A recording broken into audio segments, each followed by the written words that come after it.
Welcome to the Automotive Diagnostic Podcast. We're going to explore ways to sharpen our diagnostic skills, find learning resources, and hear from experts in the automotive field.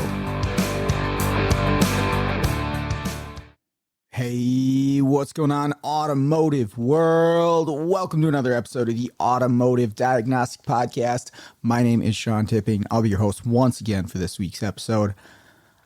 On the show this week, I've got two different case studies for you. These are vehicles that I've worked on recently doing some mobile diagnostic and programming.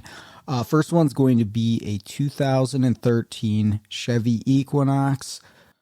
That was a crank no start.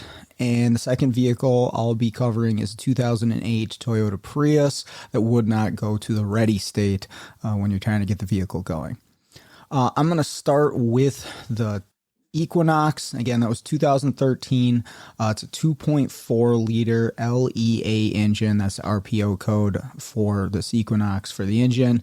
And I was called in originally to do a key on this vehicle. They had bought this thing from the auction, and this is a used car lot. Bought it from the auction, and they said it would not start, but they believed it was a key. Okay, so I'll come out, and they had a key cut for it, but they didn't believe that that key was programmed to the car or right for the car. So anyways, we'll come and check it out, and went out there and found out there's nothing wrong with the key. The vehicle accepted the key. You can look at the little lock symbol or the security symbol on the dash. And if that turns off when you rotate the key to the on position or try to crank it, the car is happy with the key. And there weren't any codes either, but there wasn't anything wrong with the key. Now, it didn't start. It was very obvious as it was cranking that the engine was out of time, mechanically speaking, like the cams were out of time. And that's not a big surprise for one of these 2.4 liter engines either. So we ended up telling the shop, yeah, hey, it does not need a key. There's nothing wrong with the key, but you need to check the timing chain on this thing because it's most likely broken or off a significant amount. Do what you need to do on the mechanical side of the thing. So we charged our fee, and then we moved on. I get a call from the same shop a couple weeks later. So they went through, they put the timing chain on, it was broken, but this thing still won't start, or sometimes it'll do a start real briefly, and then it will stall. So almost like an anti-theft. He was still, wondering about the key. I told him the key is good. There's no issue there. But he wanted us to come check it out again, see what was going on, whether it be key or whatever else, because we can't get this thing started even after we did the timing. Okay. So I'm going to come back and basically re-diagnose this vehicle. Again, nothing wrong with the key. There's no issues there. Actually, there weren't really any codes in this thing. But it did exactly what they said. Now, the audible compression on the engine sounded a lot better from when I was there the first time. But it was just like they say, it would stall real briefly a couple times. It wasn't consistent. And then other times it would just crank. Every once in a while you hear a cylinder like pop, and very reminiscent of an engine being flooded was what I was thinking it sounded like at first. Like you just hear a couple cylinders here and there, but it wasn't enough to actually get the engine going. And like I said, a couple times it would fire up and then would stall right away.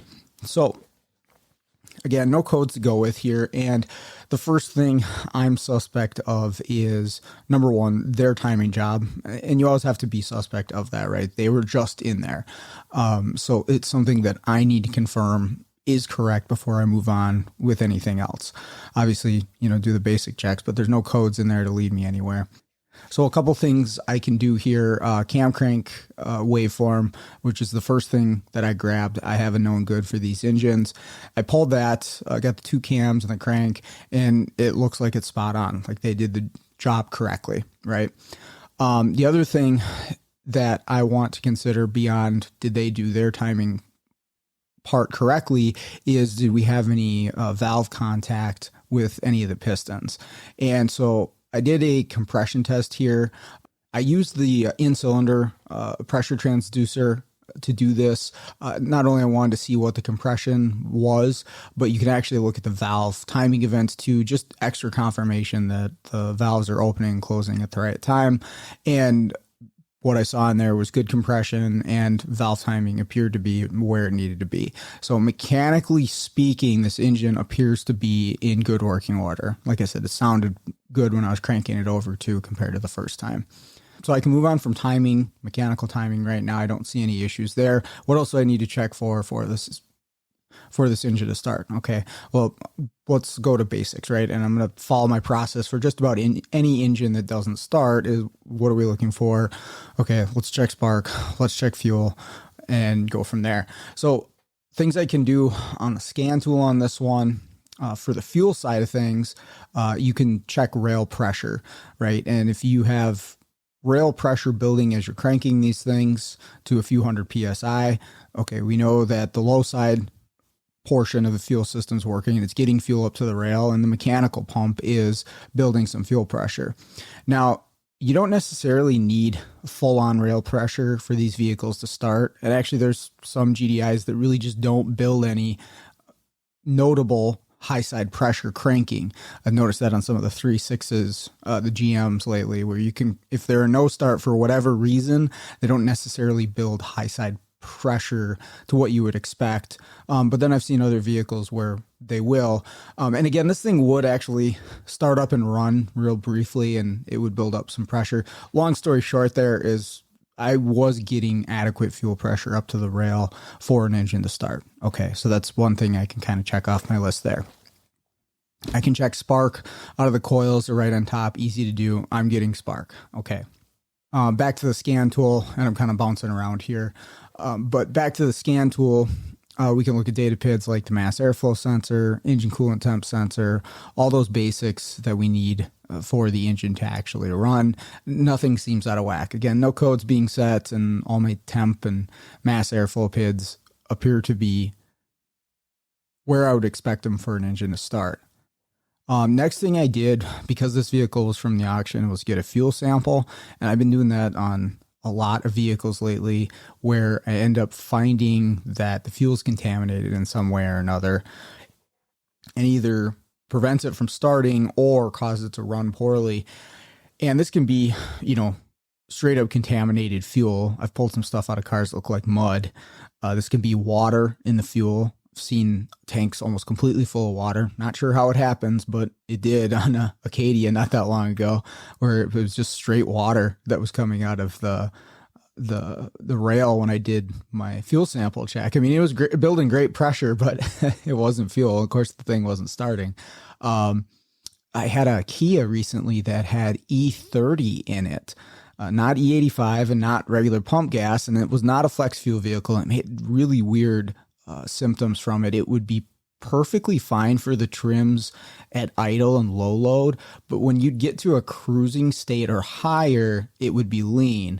And we went through it and we put a OE mass airflow sensor on it because it really seemed like a MAF, and that didn't fix anything, and ended up being it was E30 in the fuel. So anyways, again, long story short, but I've been making sure on almost any vehicle I have drivability problems on just to snag a fuel sample because it's so easy to do. I should preface that with it does depend on the vehicle, but most vehicles you can get a fuel sample out of something with pretty minimal effort, and then at least you can cross that off your list of things that you need to consider. And it just seems to be one of those things that, I mean, myself included, if you go back a ways, but techs just don't always think about. Let's see, what does the fuel look like, smell like? I don't know if you want to taste it, but take a look at the fuel that's in the vehicle. So I did that on this one. Actually looked like great pump gas, no issues. And you can check it for E85 by adding some water. It wasn't E85. I think one of these vehicles, it probably would. Actually, it might have been a flex fuel vehicle now that I say that out loud, but there was nothing wrong with the gas. It was just normal pump gas, and it seemed to be in good shape, not like it had been sitting in there for 2 years or anything. Okay, so my fuel is good. So what am I down to here? Again, I'm going through my process. My next question is my injectors. And I had a plugged cat on my mind as well. That was another thing. I've seen plugged cats cause kind of a start stall scenario or act like it's flooded scenario. But when I did my in-cylinder pressure waveform, I didn't see any notable back pressure in the exhaust. Now, do you need this thing running to really accurately assess the back pressure in the exhaust? I think so, yeah. But again, this thing would kind of start just a little bit every once in a while, and I didn't see any buildup in the exhaust there on my WPS. And I guess that didn't have me fully convinced. Like, CAT was still kind of on my list, maybe possible that I need to pull an O2 sensor. But at this point, checking injector operation is going to be easier for me than, pulling the exhaust apart, especially in Minnesota. Okay, so what do I do here on the injectors? What am I trying to verify, and how do I do it, right? And real simply put, we're just trying to see, are the fuel injectors spraying fuel into the cylinders? But of course, we want to know, how much, at what time, all that stuff. What can I do to assess this? Now, there is a scan tool function in these for an injector drop test that you can run through the tool, but the engine has to be running. Otherwise, your scan tool is semi-useless here to operate the injectors. Built-in scan tool function, especially on a GDI, that's the way to go. But in this case, because I can't start it, I can't operate my injectors through the tool. So I'll have to come up with a way to do this manually. Now, I can separate the connector because if you think about this is a GDI vehicle. The rail is underneath the intake manifold on the front side of the head, and there's 4 injectors, 4-cylinder, and there's a harness that comes up around the intake, and it has all of the circuits. There's 8 total circuits for 4 injectors, and you can access all of them right there. Really easy place to do some testing, right? And what I'm going to do here is I'm going to use a injector pulse tool that I have that's actually pretty old. Actually, I think the thing might be 15, 20 years old, and I've used it for years, but it's designed for 12-volt port injectors, right? Our multi-port injection where the fuel injectors are in the intake manifold.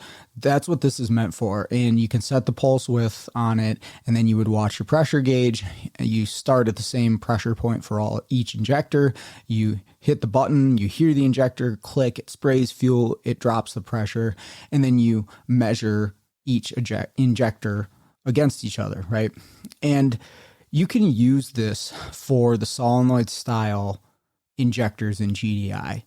There are ones that are not a solenoid style. It's like a crystal stack that use them in European vehicles. I don't believe this would, I'm actually confident that this would not work on one of those. But on the solenoid style, like most domestics use, and particularly the Chevrolet, you can use this. Now, you do want to take into account that if you're doing this, because all you do is you hook up your tool to the 12-volt battery, and then you hook it up to the injector, and you press a button. It has a transistor in there that operates and sends 12 volts to this injector. The injector, when it's in the vehicle, when it's running, is going to be using a boosted voltage from the ECM in order to open up against the high pressure that's in the rail, and then it's going to bump it down to a 12-volt pulse width to hold it open, right? That's that peak hold, but that peak in some vehicles is 50, 60 plus volts in order to get that injector open. We're not providing that. And I do want to take that into account here when I'm doing this test, that I'm not simulating it exactly like the car would. But I also don't want to get too far in the weeds when I go back to what do I need to verify with this test. At this point, I really just want to make sure that I am getting fuel into the cylinder, right? That's at least the first step that I want to do. And then maybe if I determine that and I still think there's an issue with the injector, I can look into it further, trying to assess the injector. But I just want to know, am I getting fuel? Like, again, this thing's from the auction. Who knows what was done to it? You never know when people swap parts, how old stuff is. Let's make sure fuel's getting into the cylinder, right? So, again, a couple different ways that I can monitor this now that I've set myself up on the circuit to activate the injector. I can look at the pressure sensor through the scan tool. Now, getting myself to the exact same starting point every time might be a little bit challenging. Again, I could crank the engine, build up a little bit of high pressure, or I could drain all the pressure down in the rail and just use low side pressure as a reference. Again, all of this has a lot of variables because the system operates differently when the car's running. But here's the other thing that I'm going to do. I'm going to make this real simple for myself. Since the plugs are easy to get to, I've already had them out. I'm going to put a borescope down into the cylinder of the injector that I'm spraying. And I'm just going to watch it too. Like, I can look at the pressure on the gauge and I can see that it's dropping, but I just want to watch it and see, am I getting fuel spray out of this injector? Right? I want to see it with my eyes. That makes it real easy as far as the test goes. So I do that. I put the borescope down into the cylinder. I got my injector pulse tool on and I'm down in cylinder 1 and I spray it and I see my pressure drop on the scan tool. And I thought I heard an injector clicking too, but on my borescope, I don't see anything. And I wasn't sure if I had my camera pointed correctly. I moved it around. I'm like, okay, yep, there's the injector. I see it for sure. It's right there, GDI, so you can see this in cylinder. And I hit the button again, made sure there's pressure in there. And I was really listening. I'm like, I know I heard an injector there, but I didn't see any spray. Okay, that's weird. Doesn't really make any sense. I'm going to move over one cylinder and try this. So I move over to number 2 and I hook up the connectors on the harness that goes down to the injectors. I hook that up for number 2. I do it and it's the same thing. And I'm looking at my wires. I'm like, am I sure that I'm on the correct wires here? And I was looking at the diagram. Maybe I got the wrong year. Maybe I got the wrong RPO code. I don't know something doesn't make sense here. And I was really listening. I'm like, I know I hear an injector clicking. And so I pull all the plugs out here and I try this again and I could hear fuel spraying, but the cylinder that I was activating, I had the camera down in it. I couldn't see anything, no liquid in there. It's dry as a bone, but I could hear fuel spraying. I'm like, what's the deal? So I'm using my flashlight. When I was activating 2, number 3 was getting fuel spray. So then I went back over to 1. I activated cylinder 1. Number 4 was getting fuel spray. Okay, and at that point, it all kind of clicked and made sense what was going on. So the injector harness has 4 plugs to go to the 4 injectors, and they all come up to one big plug. Well, when they had done this, they took it all apart. I talked to the shop manager and said, hey, when you guys did timing on this, did you take the intake manifold out? Did you take the injectors off? And they ended up saying, yeah, we had to take the head off of this thing. They did have some damage from valves crashing.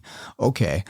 And so I asked them, was there a chance that you got this injector harness backwards? Because that's what they did. They flip-flopped the injector harness. So 1 was to 4, 4 was to 1, 2 was to 3, and 3 was to 2. So all the injectors were being activated, but at the completely wrong time. And that's why this thing would kind of start a little bit and then stall and then act like it was flooded and not actually start. And so if you're looking at the top of the engine, you're looking at the intake manifold, right? You're standing under the hood facing the engine. This harness was coming up from underneath the intake on the right-hand side, your right-hand side as you're standing there, left-hand side of the vehicle.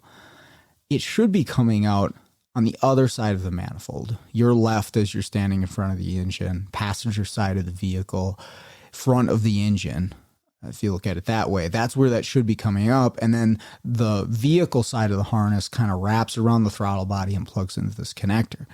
And so you just need to flip the harness around. Now, the guy was like blown away because as soon as he saw it and he understood, he's like, well, yeah, that's exactly what happened.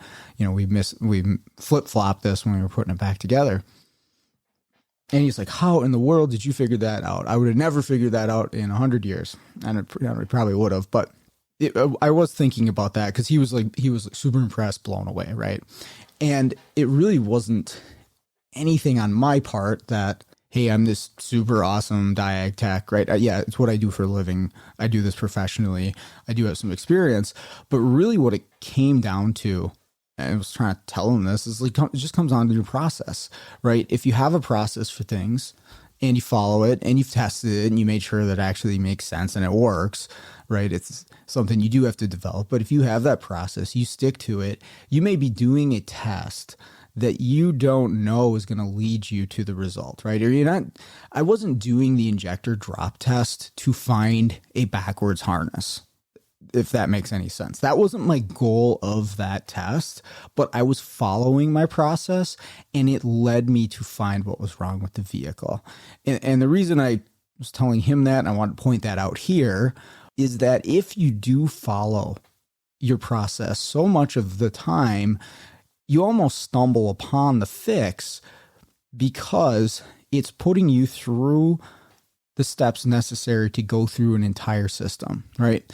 So you've taken the time to understand how a system works, what's required of it to function correctly, like an engine starting, and you're just going to take a walk around and check everything, all the basics, right? Like Jim Morton says, pick a funnel, do some broad basic tests, and then they can lead you towards pinpoint tests. But we're going to take a walk around. We're going to check all the things that are necessary for this engine to start. We're going to check that. And if you do that, you're going to find one part of that system. Okay, this part of the system is not working properly. Let's dial into this one a little closer. And sometimes you know what you're looking for. Sometimes you can see ahead and say, okay, I have a feeling this is what I'm going to find, or this feels like a blank problem. Again, in this case, it was a process of elimination on what this engine needs to start, and I just happened to find it because of following my process. So that's really the point here, is you're not going to always know exactly what to look for, but go through that process, and a lot of times you'll find it anyways. All right, so that was my Equinox. The next one was a 2008 Toyota Prius. The shop actually called me to program a used hybrid control unit, which is behind the dash. And so I said, I actually haven't done one of these before, used. I didn't know what needed to be done here. They said they made sure to find the correct part number out of the same vehicle. Okay. And I was able to program it, and it was fairly simple. And really the only thing I had to do here was match up the immobilizer system. So the immobilizer system on these Toyotas involves the hybrid control unit. And that was all I needed for it to accept the car and start functioning. But once I did that, it wouldn't ready up. And every time I would try to ready it up, I would get a code that would set, it would be a P0A7A. So I asked the shop, I was like, what were you guys trying to fix with this? Well, it turns out that was the code they were trying to fix. Okay. So obviously didn't fix your problem. Would you like me to come back later when I got some time and I can diagnose this? They said, sure. And so I'll do some reading. I'll do some digging because I'm still learning on high voltage stuff. I've done a decent amount of it now. I do get quite a few calls on it because there's a lot of shops that don't feel comfortable diving in just yet. And so I am gaining some knowledge on these things, but I do like to read up on anything that I'm getting into on a hybrid, or I guess I haven't really done anything with a fully electric vehicle, but it would be the same thing. As I'm going to go through the service information maybe a little bit more thoroughly than a 2013 Chevy Equinox, right? I've been through a few of those, but in case there's anything I'm not aware of. So I did a little bit of reading on this code, and apparently there's a lot of possibilities for this thing. And this P0A7A, the generic name for the code is generator inverter performance. And so those are two different things. There's a motor generator. There's two of them. There's MG1 and MG2. And then there's an inverter, which is the unit that sits on top of the transaxle that's going to control the current that's going to go to MG1, MG2. But the code is really basic in its title there, generator inverter performance. So if you do some reading, though, there is a subcode, and I'm finding this is common for a lot of vehicles more and more often. Pay attention to the subcode because it can completely change the direction that you're going to take in your diagnosis or what the problem could be. Don't ignore that, and hopefully your scan tool actually retrieves that number because in this case, I ended up using TechStream, which is Toyota's OE software, and I don't know that an aftermarket scan tool would have been able to get me everything TechStream got me on this vehicle. I could be incorrect, but from what I saw in a brief search on the aftermarket tools, it didn't have everything I needed. Now, I probably could have gotten the subcode, which I'm going to go with here, but then I'm going to go a little deeper, and I don't know that an aftermarket tool could do it. So anyways, so the subcode was what's going to key you into the exact fault that's causing the P0A7A. So my fault code, I'm back at the vehicle now. My fault code is a 325, right? So P0A7A subcode 325. And there is a definition for the subcode beneath the generator inverter performance. And it says overcurrent by inverter, right? And in real basic explanation, the inverter is what's going to send current to the motor generator, which is either going to power the vehicle, charge the high voltage battery, start the engine, right? Different functions for different motor generator, but they're big electric motors, and the inverter's in charge of controlling them is the real boiled down version of what's going on there. And it's saying there's an overcurrent being measured by the inverter. Okay. So some things that could possibly cause this, of course, the inverter itself could be failed. I've seen inverters go bad on these. You could have a problem with one of these motor generators or the transmission itself, right? All of it's kind of going to be one unit on these.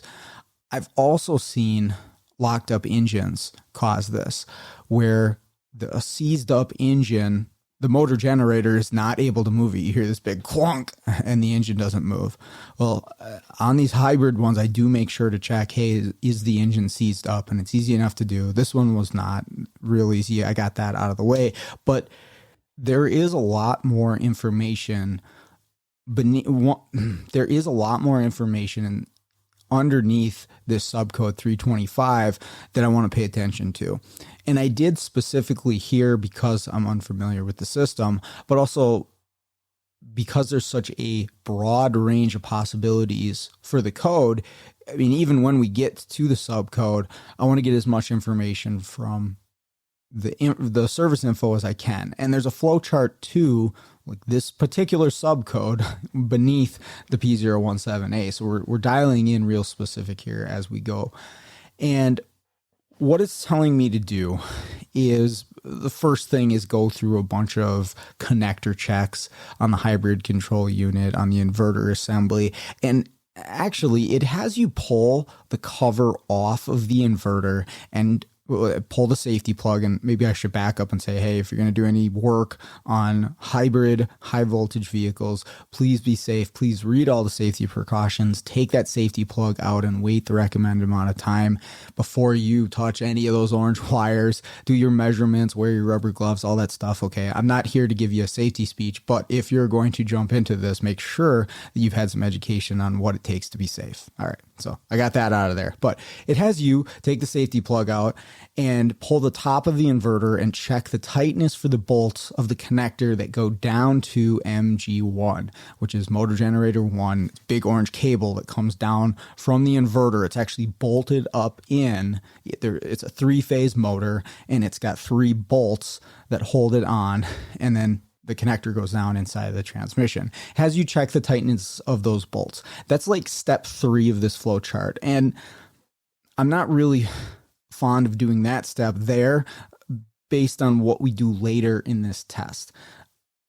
And I'll explain what I mean there, but I did want to mention, if you're going to follow a flow chart, if you're going to utilize a flow chart, I should say that. If you're going to utilize a flow chart, read through the whole thing before you actually start testing. Because sometimes they have you jump around and you're like, why would I do this if I'm going to do this down here? Okay, and what I mean by that is I'm going to have the inverter cover off later, of course, depending on where I go, but the way the flow chart has you go, it says, check these bolts, now put it back together, put the safety plug in, and now we're going to do some scan tool stuff, which that part of it didn't make any sense to me. Why wouldn't I do all of the scan tool stuff first? If it leads me that direction, okay, I'll check the tightness of the bolts there. But anyways, I don't write flow charts. Doesn't matter. I can still utilize it. But my advice there is to read the whole thing before you start doing the testing. All right. So the next step here, and this is speaking to my point, is it says to pull up the freeze frame data and select the subcode 325, right? So I'm clicking on my P017A, going into the freeze frame data, and within that, I can select my subcode that I have, 325, and then I'm going to click on detail code 1 through 5 and look at the exclusive information, right? And I hadn't really heard of any of this stuff before, so if I was just looking at the scan tool, I wouldn't have any idea what any of this meant to me. Even right now, if I didn't have that chart in front of me, I wouldn't know what any of this meant. So I click on the 325, I click on the detail code, I go into the exclusive information. You're supposed to look at exclusive information number 4 if I have this subcode 325, and they give you a chart of numbers. And it says, if this, go to this test procedure. And if this, you go to that test procedure. Okay. And so it's minus 127 is my value that I have, a number 4 exclusive information. And this is part of the stuff. I don't know that an aftermarket tool could get you this. Tell me, reach out to me if I'm wrong there, but TechStream was what I was using here and it worked great. So this brought me to a specific test method, right? Now, again, I go back to why wouldn't the flowchart have me have checked this before I'm taking the safety plug out and pulling the inverter cover? I mean, it's a decent amount of work to do that. And I might get there, but check this stuff first. Anyways, so based on my minus 127, it brings me to a specific test procedure that it wants me to go with now, right? All this is leading me towards the component that I need to test to get this light to go off. And it brings me to that connector that I was talking about, going to MG1, right? So this is, you take the inverter cover off and it's towards the front of the inverter, towards the front of the vehicle. And it's the big orange cable that is bolted up in there and then goes down in the front of the transmission. That's MG1. MG2 is towards the back of the inverter, but it's specifically having me pull the safety plug, be safe, and then unbolt these bolts that are holding this connector on, the ones we were supposed to check the tightness of. Well, I would have just done it right there. And now we're going to test the 3 phases of this motor and the motor itself, the cables, everything going to it for any faults in the insulation, right? This is a high voltage vehicle. You know, we're going to have hundreds of volts going through these wires. And what the code, I assume, is telling me is that there's some issue with the isolation here or the resistance here. Again, going back to the subcode 325, it's an overcurrent scenario, right? And so what it has you use is a mega ohm tester, or they call it a megger or a mega ohm. And what this is a meter that's set up to specifically test wires for high voltage vehicles. And what it's going to do is, if you think about an ohm meter, you're putting a small amount of voltage through a wire to check the resistance. In this case, we're putting a large amount of voltage into the wire, you know, up to 1,000 volts, depending on the meter that you're using. It's going to inject a high voltage into this circuit in order to test for any isolation faults.